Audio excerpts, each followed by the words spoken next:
Madame, Monsieur, bonsoir, bienvenue, il est 20h15, voici vos infos du soir. Les Marocains impatients de voir débuter la campagne de vaccination. Elle est prévue la semaine prochaine avec l'arrivée de nouvelles doses, en plus de celles acheminées hier. Les réactions dans cette édition.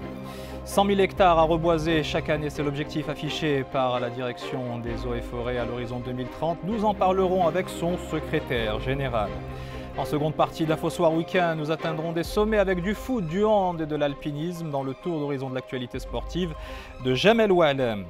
Et du sport, il en sera aussi question avec l'un des plus jeunes pilotes de karting au monde. Il s'appelle Naïl, il a 5 ans et il est marocain. Le prodige sera avec nous sur ce plateau. Dans tous les foyers, y compris chez vous, c'est le sujet de discussion du moment. L'arrivée des premiers vaccins contre le Covid-19 et le lancement la semaine prochaine de la campagne de vaccination. Les uns sont soulagés, les autres impatients. Quoi qu'il en soit, tout le monde espère en finir très vite avec ce maudit coronavirus. Vos réactions au micro de Mustafa Sadouni, commentées par Rita Saha. En quelques heures, ce spot du ministère de la Santé a déjà fait le tour de la toile. Il annonce le lancement de la campagne de vaccination dans le Royaume, une opération que les Marocains attendaient avec impatience. Je suis très heureux de l'arrivée du vaccin. Il faut que tous les Marocains se fassent vacciner pour combattre l'épidémie. C'est une bonne nouvelle. Je suis très heureux parce que nous allons enfin nous faire vacciner. C'est rassurant parce qu'on vit dans la peur et cela fait 1 an que nous sommes étouffés par ces masques. Les premiers vaccins seront administrés au cours de la semaine prochaine, une nouvelle qui a rassuré les citoyens. Bien sûr, nous sommes contents, nous espérons que cela pourra éradiquer le virus et que notre pays soit toujours en sécurité. Quand on a entendu que le vaccin était arrivé, on était très heureux et on est prêt à se faire vacciner pour retrouver une vie normale. J'espère qu'il sera distribué dans toutes les régions du Maroc pour que tout le monde en bénéficie. Selon le ministère de tutelle, les premières doses du vaccin Sinopharm devraient arriver mercredi prochain dans le Royaume. À terme, le Maroc recevra pas moins de 66 millions de doses de ces précieuses injections chinoises et suédo-britanniques. Alors pour obtenir les informations relatives à la campagne de vaccination, vous pouvez envoyer un SMS gratuit avec votre numéro de CIN ou de carte de séjour au 1717. Sinon, il vous est possible également de consulter le site liqahcorona.ma. Enfin, un numéro vert est aussi à votre disposition, le 0800 000 147. Tout cela à partir de demain midi. Et toutes ces informations sont disponibles en plusieurs langues dans des spots diffusés sur 2M. Le coup d'envoi annoncé de la vaccination est un soulagement pour nous tous et en particulier pour celles et ceux qui souffrent psychologiquement du fait de cette pandémie. Des crises d'angoisse ou de soudaines phobies ont littéralement bouleversé des vies entières. Voyez ce sujet signé Nadia Lioubi et Saïd Benzizou au commentaire Salima Bnabou. La peur du virus est pour cette femme un épisode psychologique très difficile à surmonter. Pour essayer de mieux vivre au quotidien, elle a décidé de se faire accompagner. Savoir que l'on peut éventuellement être positif, déjà ça c'est très dur. Et puis les seules choses que je voyais autour de moi, c'était le nombre de morts et l'incertitude qui entourait cette maladie. Mes proches ont été là pour me soutenir et me répéter chaque jour que je n'avais pas à m'en faire et que nous allions retrouver notre vie d'avant. Ce cabinet de consultation psychologique voit depuis le printemps augmenter le nombre de visites en raison de l'épidémie de Covid-19 et de ses conséquences. Certains patients que je reçois dans mon cabinet n'ont jamais été porteurs du virus. Ils viennent chercher des réponses. Beaucoup ne savent pas comment se comporter avec la maladie ou un de leurs proches malade. Comment le soutenir, comment l'aider. Il y a ce sentiment d'impuissance très pesant que ces personnes doivent surmonter. Au-delà de la détresse psychologique liée à la crise sanitaire et aux mesures restrictives, une étude menée par le HCP révèle qu'1 Marocain sur 2 a souffert d'anxiété durant cette pandémie. Voilà qui nous amène aux principaux chiffres du bilan quotidien de la situation épidémiologique au Maroc, dont on espère bien se débarrasser après la campagne de vaccination. Aujourd'hui, il fait état de 925 nouveaux cas de contamination de coronavirus pour 1041 guérisons au cours de ces dernières 24 heures. Et dans le même temps, 23 personnes sont malheureusement décédées. Dans le dossier de la semaine en région, coup de projecteur ce soir sur la stratégie forêt du Maroc 2020-2030. Objectif affiché, réparer les dégâts causés par le déboisement sauvage qui a ravagé quelques 140 000 hectares au cours de ces 3 dernières décennies. Et dans un second temps, parvenir à régénérer 100 000 hectares de sites forestiers par an. Exemple dans la région d'Al Husseima avec ce reportage de Fouad Azouzi et Mohamed Hajoub. Au commentaire, Jazi Al-Hammari. Dernière étape avant la plantation de sétuya au cœur du parc national d'Al Husseima, l'un des projets devant contribuer à la régénération des forêts, une vaste opération qui devrait s'étendre sur 1 an et demi. Une production de près de 550 000 plants forestiers a été assurée cette année, entre autres des cèdres, des pins maritimes et des tuyas. Concernant la forêt de Tuya, elle s'étend sur 7 000 hectares dans le parc national d'Al Husseima. Une production de plants d'arbres adaptés aux conditions pédoclimatiques de la région et qui répond ainsi aux problématiques auxquelles elle fait face, l'objectif étant en effet de remplacer les superficies dévastées par les feux de forêt. Ce programme de reboisement vise à restaurer les écosystèmes forestiers naturels dans la province d'Al Husseima, sur une superficie de près de 1600 hectares pour 6,7 millions de dirhams.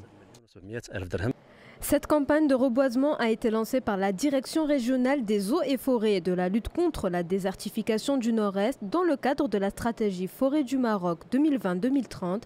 Elle devrait concerner au total une superficie de 57 000 hectares à l'horizon 2030. Direction Rabat où nous attend Abdrahim Houmi. Bonsoir, vous êtes secrétaire général du département des eaux et forêts au ministère de l'Agriculture. Planter 100 000 hectares par an à l'horizon 2030, cela demande des moyens colossaux et surtout un maillage territorial important. Comment comptez-vous y parvenir ? Bonsoir. La stratégie forêt du Maroc présentée devant Sa Majesté en février 2020 a prévu de planter 600 000 hectares en 10 ans. Ce programme s'appuie sur plusieurs leviers pour endiguer les contraintes liées à la reforestation, et notamment les contraintes sociales à travers une approche participative efficace, impliquant les populations usagères et aussi avec des moyens d'incitation adéquats. Le programme aussi il prévoit la levée des contraintes techniques en modernisant la filière des semences et pépinières et en modernisant les itinéraires techniques pour améliorer les rendements, donc les taux de réussite des plantations. Abdrahim Houmi, au-delà de la dimension environnementale, on la comprend très bien, ce programme doit avoir également des retombées économiques. Quelles seront-elles ? En fait, effectivement, ce programme il vise concomitamment la protection des forêts et la valorisation. Donc la stratégie vise à atteindre une valeur marchande annuelle équivalente à 5 milliards de dirhams par an contre 2,5 milliards actuellement, et ceci grâce à l'amélioration des filières productives et de l'écotourisme. Donc la stratégie a prévu aussi donc, la création des emplois. Il y aura 27 000 postes de travail supplémentaires à créer. Donc l'implication du secteur privé dans la filière des concessions forestières pour les forêts productives et dans la filière des semences, des pépinières et dans le développement de l'écotourisme dans les parcs nationaux aura certainement un impact direct et indirect substantiel pour l'économie nationale. Merci beaucoup Abdrahim Houmi. Je rappelle que vous êtes secrétaire général du département des eaux et forêts. Outre le déboisement, cet autre fléau qui ravage les plantations, l'invasion d'essaims de criquets pèlerins par millions, ils ont envahi les cultures au Kenya et la catastrophe est telle que l'ONU s'est mobilisée pour compenser les pertes causées. C'est la première info de ce tour de l'Afrique en 80 secondes, piloté par Jazi Al-Hammari. Ces images prises depuis un téléphone portable rendent compte de la situation au Kenya. Un essaim comme celui-ci peut compter jusqu'à 200 milliards de criquets pèlerins répartis sur 2400 km². Le pays n'a pas vécu une telle invasion depuis plus de 7 décennies, une menace qui plane aussi sur les pays voisins. Les pieds dans l'eau, ces Mozambicains sont contraints de fuir l'arrivée du cyclone Héloïse. Ici, dans le district de Buzi, au nord du pays, les dégâts sont déjà visibles. Les pluies diluviennes ont littéralement inondé les côtes et les rafales de vent ont atteint les 120 km/h. Un ouragan qui a fait plus d'1 millier de sinistrés à Madagascar. À Bouznika, autour de cette table, s'est ouvert hier le dialogue interlibyen, des discussions qui ont réuni 2 délégations représentant le Haut Conseil d'État libyen et la Chambre des représentants libyenne. Ce soir, les pourparlers ont permis de parvenir à des mesures, notamment de former et de nommer des équipes de travail réduites pour prendre les mesures pratiques au sujet des occupants des postes de souveraineté. Au cœur de Tunis, cette semaine a été troublée par des manifestations quotidiennes. Bravant les restrictions sanitaires liées au Covid-19, ces citoyens n'en démordent pas. Au total, près de 1000 personnes ont été interpellées par les forces de l'ordre. Un scénario qui intervient quasiment 10 ans, jour pour jour, après le départ de Ben Ali. La Tunisie où ces affrontements sont suivis de près par les médias locaux, chose qui était inenvisageable il y a 10 ans. Il faut dire que depuis la révolution du jasmin, il souffle sur la presse tunisienne un vent de liberté. Voyez ce sujet d'Amina Ben Khalq. Dans les salles de rédaction tunisiennes, l'ambiance est beaucoup plus détendue depuis quelques années. L'ère Zine El Abidine Ben Ali est bel et bien révolue. Et cela se ressent selon les journalistes qui travaillent librement sur le terrain. Un rêve d'il y a 10 ans qui s'est concrétisé. On a passé de la phase de média gouvernemental vers un média public maintenant. On tend à consolider notre expérience dans cette nouvelle approche qui est vraiment nouvelle pour le journaliste, pour le directeur, pour le rédacteur en chef et tout ça. Donc c'est la phase maintenant de la stabilité. Une phase de stabilité pour les professionnels des médias qui peuvent désormais aborder tous les sujets, à condition de respecter la déontologie journalistique. Nous pouvons traiter des sujets qui fâchent, des sujets comme la justice transitionnelle, comme le suivi des mouvements contestataires et des mouvements sociaux, la dénonciation des effets de certaines industries sur l'environnement, mais également la dénonciation toujours des abus policiers. Le débat responsable autour de ces sujets a permis à la Tunisie de réaliser plusieurs avancées démocratiques, comme l'esprit du compromis qui a régné en 2014 lors de l'élaboration de la Constitution, ou encore le succès du dialogue national qui a valu aux Tunisiens le prix Nobel de la paix en 2015. Vous êtes bien dans InfoSoir Week-end, ne zappez pas. Dans un instant, vous assisterez à une session d'électroacupuncture, une pratique de plus en plus tendance qui aurait de nombreux bienfaits sur le corps et l'esprit.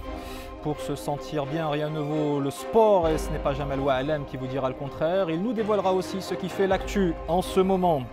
Et à la fin de cette édition, nous recevrons Hicham Idelkaïd. Vous le connaissez peut-être comme thérapeute. Cette fois, il nous revient avec son tout premier titre, Ntiyalia. Avant cela, je vous propose de faire un crochet par l'Espagne. Nous attend l'artiste Mohamed Azougar. C'est Mohamed, bonsoir. Vous avez 39 ans, vous êtes originaire d'Al Hoceima et vous avez participé à l'émission Arabs Got Talent en 2016. Et ce soir, vous avez voulu nous montrer l'étendue de votre talent à travers un hommage. Dites-nous un peu ce que vous allez faire. Assalamu alaikum. اولا مساء الخير عليكم، شكرا على الاستضافه. كما كتشوف لقيتيني خدام اليوم. هذا المعرض كبير عندي انني غندوز على الشاشه ديال دوزين، ولهذا قررت انني نهدي واحد الهديه للطاقم ديال دوزين والجمهور المغربي ككل. اي دونك نخليوها مفاجاه ونخدموا عليها شويه ونشوفوا شنو مفاجاه فعلا. Et on vous retrouve Mohamed Azougar à la fin de cette édition pour découvrir ensemble votre tableau. En attendant, je vous invite à une session de bien-être avec une pratique de plus en plus répandue. Vous connaissez l'acupuncture, eh bien voici maintenant l'électroacupuncture. Vous n'êtes pas au courant, eh bien Isa Sharqi et Mohamed Chahima vous mettent au jus. Regardez.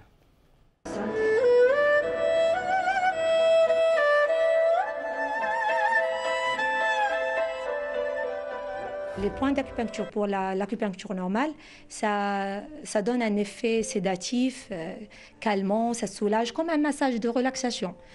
Mais l'acupuncture, électroacupuncture, c'est tout à fait différent. On traite les maladies par l'électroacupuncture à travers des points d'acupuncture du méridien.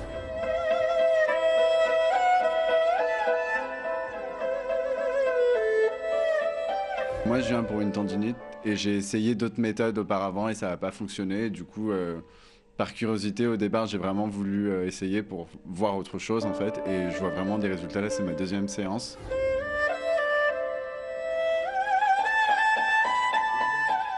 Ça aide à soulager les maladies rhumatismales, les douleurs, et aussi on peut utiliser l'électroacupuncture pour soulager les maux de tête, le stress, l'insomnie.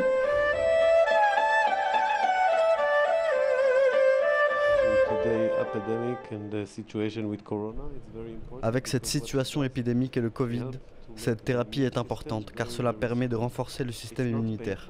Ce n'est pas douloureux, cela me donne un nouveau souffle et me rend plus fort.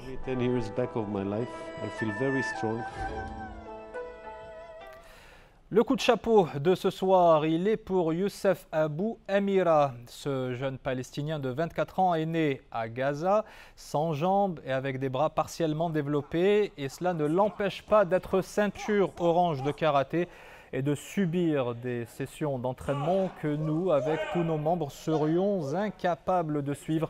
D'ailleurs, son propre coach est impressionné par sa maîtrise du bâton, sans oublier le fait qu'il est par ailleurs diplômé en droit.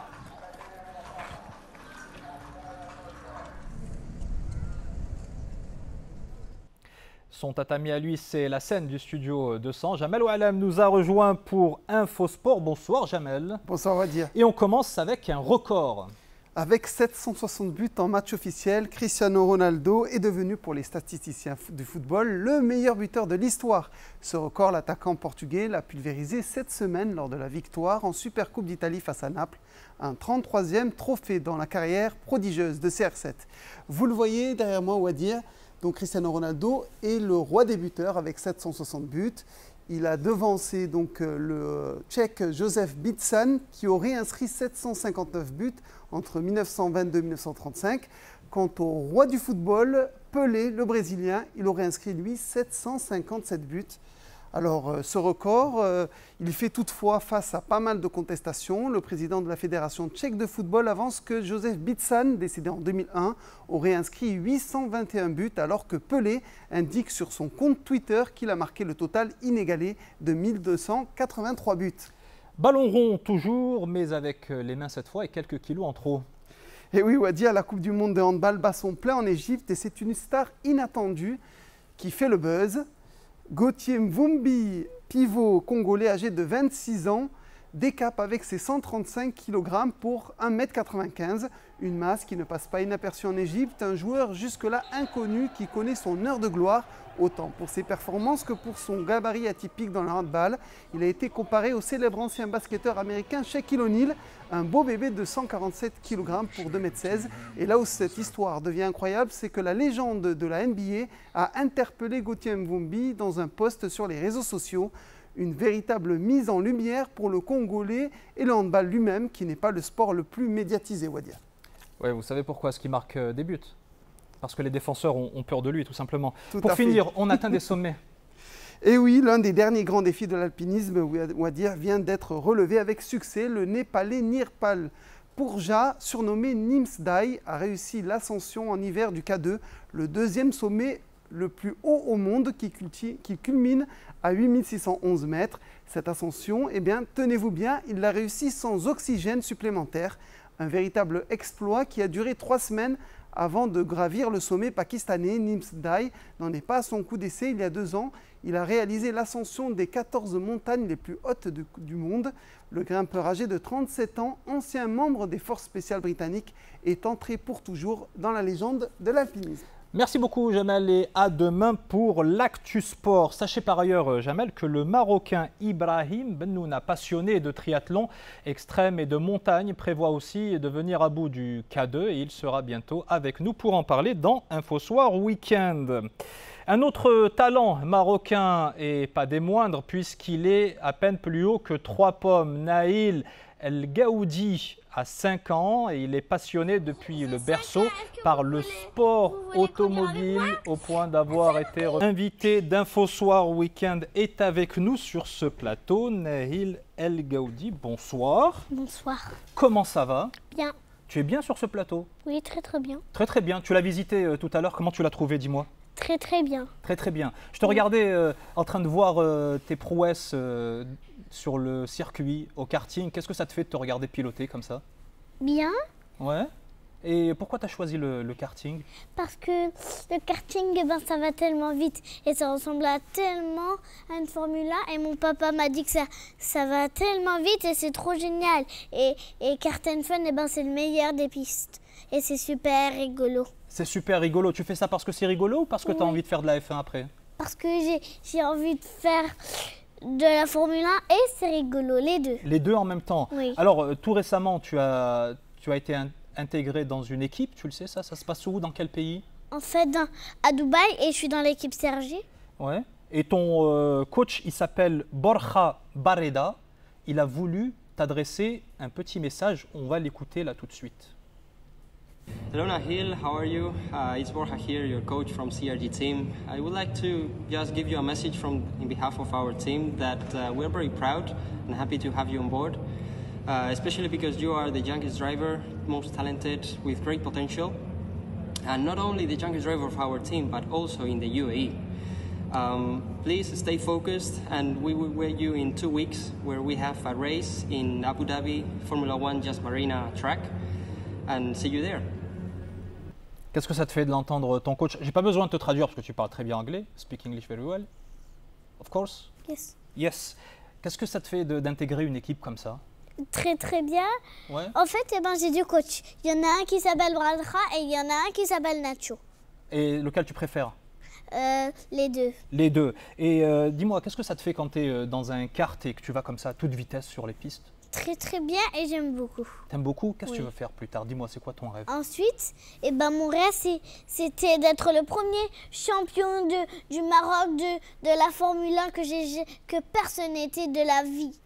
Personne n'était de la vie, c'est vrai qu'il n'y en a pas eu. Et tu veux faire ça dans combien de temps? Je sais pas. Tu sais pas? Le plus tôt possible. Là, on va commencer tout doucement avec le karting. Tu as une course très bientôt, je crois, à Dubaï aussi. Oui, très bientôt, j'ai une course. Et tu comptes bien gagner? Oui. Et ça te fait quoi quand tu es sur le podium? C'est laquelle démarche d'ailleurs que tu préfères sur le podium? La première, la deuxième ou la troisième? La première Forcément. et la deuxième. La première et la deuxième. Oui. Et ça te fait quoi quand tu es sur le podium? Ça me fait que je suis content et aussi ça me fait que j'ai toujours rêvé d'être sur le numéro 1 et gagner toutes les courses de ma vie. Eh bien, c'est tout ce qu'on te souhaite, tu sais quoi? Et quand tu seras champion de Formule 1, le premier Marocain de l'univers et de toute la vie, bah, tu reviendras ici pour nous en parler, d'accord? D'accord. Merci beaucoup d'avoir été avec nous, Nahil. C'est très très gentil à toi. Tu vas rester un petit peu avec nous. Regarde, je vais donner une autre info et ensuite tu vas retrouver tes parents qui t'attendent juste à côté dans les coulisses. À présent, cette belle découverte dans l'Oriental, effectivement, des plus anciennes inscriptions rocheuses découvertes en Afrique du Nord. Ces premières preuves d'art rupestre préhistorique ont été identifiées dans la grotte du Chameau, dans la vallée de Zegzel, à Berkane. Ces premières annotations sont constituées par des gravures préhistoriques, figuratives, semi-figuratives et géométriques. Et vous en saurez encore plus ce soir dans Al-Masaïa, présenté par Houssine Ouzig. En attendant, dans InfoSoir Weekend se poursuit avec ce nouveau titre que vous avez peut-être déjà entendu ou même fredonné. Écoutez, puisqu'il approche le 1000 chante en playback avec nous sur ce plateau. Bienvenue Hicham. Merci pour On est ravis. Alors certains, je le disais, vous connaissent pour vos dons de thérapeute, plus que pour vos talents de chanteur. Comment on passe de l'un à l'autre? En fait, je ne passe pas de l'un à l'autre. Le chant, c'était quelque chose que j'ai toujours aimé depuis petit. Ouais. Et ça a toujours été un rêve qu'un jour, je pourrais faire un titre à moi, parce que tout mon entourage aimait la façon dont je chantais.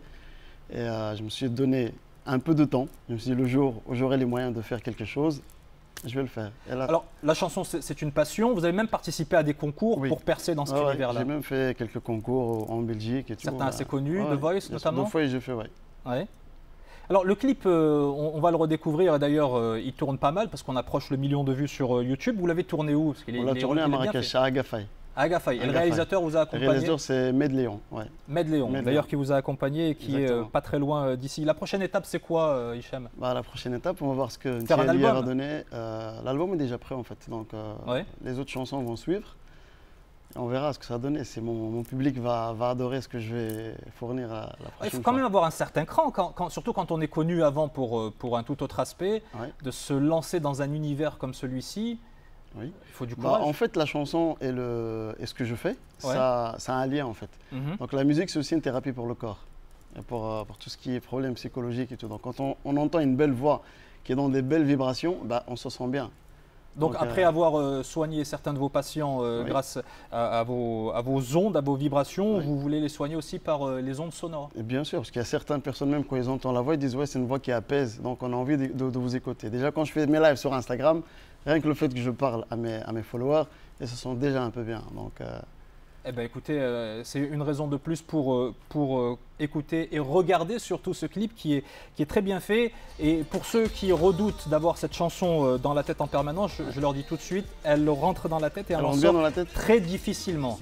Tialia, ça s'appelle. Exactement. Mais en tout cas, merci infiniment. J'aimerais bien citer juste le nom de la personne qui m'a proposé la musique. C'est Imad Dahbi. C'est le gars qui m'a proposé cette chanson, qui m'a plu d'ailleurs. C'est pour ça que je l'ai chantée. Vous avez très bien fait de la choisir parce qu'elle est très bien. Et je ne le dis pas juste merci pour beaucoup, la télé. Ça me touche. Voilà, avant de refermer, j'étais ravi en tout cas. Merci beaucoup, Hicham Idalkaïd. Avant de refermer ce journal, un détour par l'Espagne pour retrouver Mohamed Azougar, l'artiste originaire d'Al Hoceima. Il était en train de réaliser une œuvre spécialement pour nous. C'est Mohamed, montrez-nous finalement ce que vous avez fait pour nous. Ok. Voilà, on va le découvrir en live. Et ça a été fait juste au moment où le journal a débuté.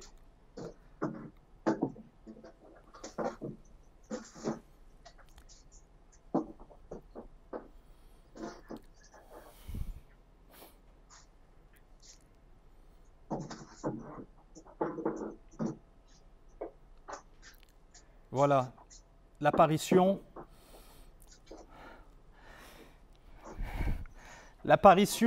du visage de Salah Eddine Roumari.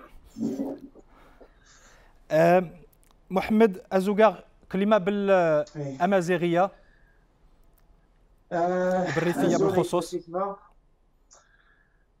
تمني غتيري مليح إن شاء الله. قد ما هم نهارا يجودهم يعيسخ من الطاس. قد ما غاسندي جن الهدية يجمعوا المغرب مرة. قاكم جد تحية. تمني غاس إن شاء الله تمني إن شاء الله يحمل رب العالمين.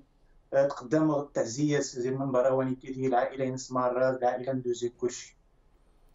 Merci beaucoup, si Mohamed Azougar, pour ce très beau cadeau et pour votre contribution dans InfoSoir Weekend. Vous nous avez dit, grâce à la traduction de Khalid Mustafaoui, qu'effectivement ce visage était très cher pour vous et pour tous les Marocains. Et on vous en remercie infiniment. Il est particulièrement cher également pour nous. C'est La Gorge Nouée que je vais vous rappeler les principaux titres de cette édition. Vous avez pu voir et entendre la joie et le soulagement de nos concitoyens au lendemain de l'arrivée des premiers vaccins contre le coronavirus et à la veille du lancement de la campagne nationale de vaccination prévue la semaine prochaine. Nous avons mis en avant les efforts déployés pour le reboisement des parcs naturels et des massifs à travers le programme Forêt du Maroc 2020-2030. Objectif affiché, replanter 100 000 hectares par an.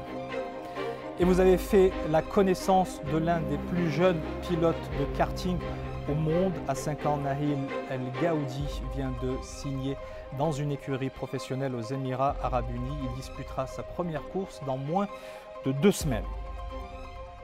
Voilà, c'est la fin de ce journal qui intervient la semaine des 40 jours de la disparition de Salah Eddine Roumari. C'est pour ça qu'on tenait à lui rendre hommage. Dans un instant, que du sport, suivi d'Al Masaïa, présenté par Hossein Ouzig. Juste après, vous retrouvez Echo et son école des fans. Demain, nous recevrons dans InfoSoir Weekend le chanteur El Grande Toto. Rendez-vous est donc pris ce dimanche, même heure, même endroit.